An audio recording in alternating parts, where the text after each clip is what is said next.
So I had ordered this low profile 45-degree fitting and it barely clears, but we are in the clear because it barely clears. So Joseph made that fitting, made it to the line, we hooked it up to the oil pan, so we are good to go on the return line.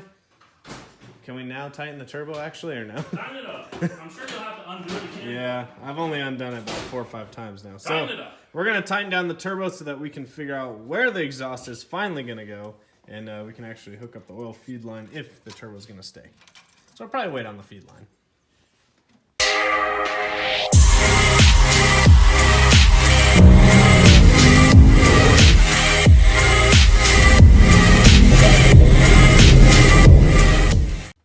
Would you look at that? There's an oil return line on my turbo. And there it is.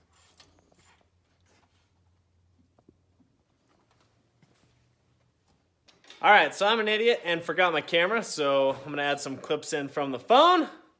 There's Mr. Joseph over there. Right there. He's right there. Hey, Joseph.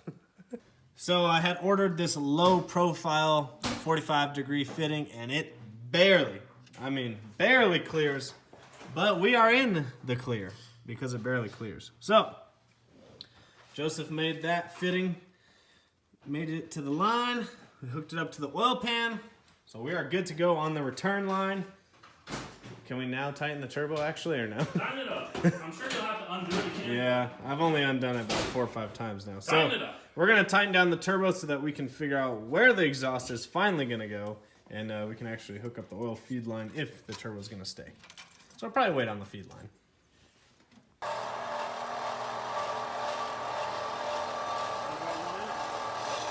Hope so.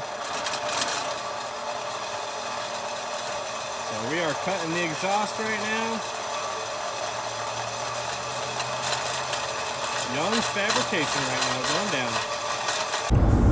All right, what's up everybody? So, forgot my camera last night, so I filmed a couple things on my phone. However, we ran into another problem, of course, and this one was actually my fault.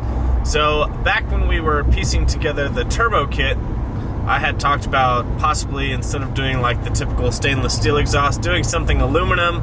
It's a little different, it sounds a little different, and it's a little bit lighter, obviously.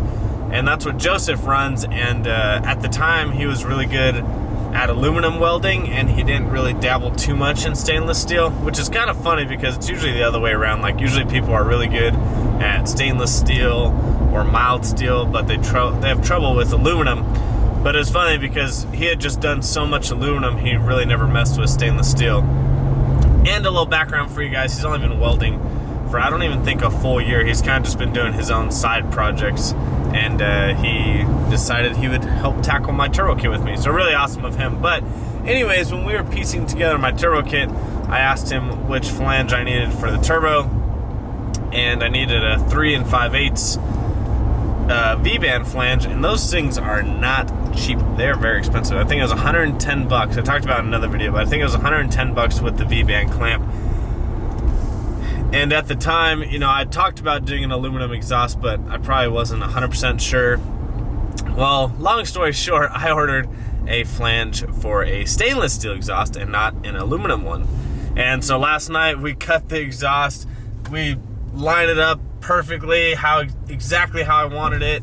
It was lining up good, and then we go to weld it and realize that I had ordered the wrong one. So at the time I wasn't really putting 2 and 2 together. I was just kind of ordering parts, and I ordered the aluminum for the exhaust, I mean, probably a month after I'd ordered the flange. So 2 totally different time frames of ordering parts, and I didn't put 2 and 2 together. So that was definitely my fault. And the problem is that no one really sells an aluminum V-band flange for the exhaust housing in a 3 5/8. They sell in 3, 3 1/2, 4. But we kind of had to game plan and change our method of how we're going to build the exhaust. But that'll be in the next video. We did get the oil return line done, which is awesome. What had happened is I ended up ordering a low profile 45-degree 10N fitting, and when that fitting came in, it looked bulkier than the normal 45-degree fitting. So I wasn't sure, but I dropped it off at Joseph's while I went to work, and he mocked it up, and it fit just barely. So I showed you guys that last night. So at least we have the oil return line done. The oil feed line's done, it just needs to be hooked up top, but I haven't plugged it in because I'm afraid like I'm about to move something or get it out of the way while we're doing the exhaust. So right now I am headed over to Amarillo Auto Supply.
Got to pick up some fittings for the coolant tank. We figured out exactly where we're going to mount that.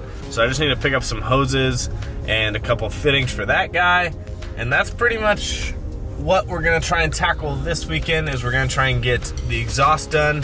We got super lucky on that, and like I said, I'll explain that in the next video. And we're gonna get the coolant tank done, and we're gonna run some vacuum lines. I did get a boost controller in, so I'll show you guys that also in the next video. So I got the boost controller in. Essentially, we've got everything we need besides injectors. So hopefully you guys enjoyed this short video. I know it wasn't too much filming, but we did have to get some things taken care of that we needed to. The biggest hurdle that we had to jump from the last video was the oil return line, so I'm glad that worked out, because I don't know what we were going to do if that didn't fit. But that fitting fit perfectly, just barely cleared it, helped us out, and saved us a huge mess. So I'm gonna go buy some parts. If you guys haven't seen the coolant tank, the little overflow thing, this is it. Look how small that is. It's hilarious, but it'll look good in the engine bay.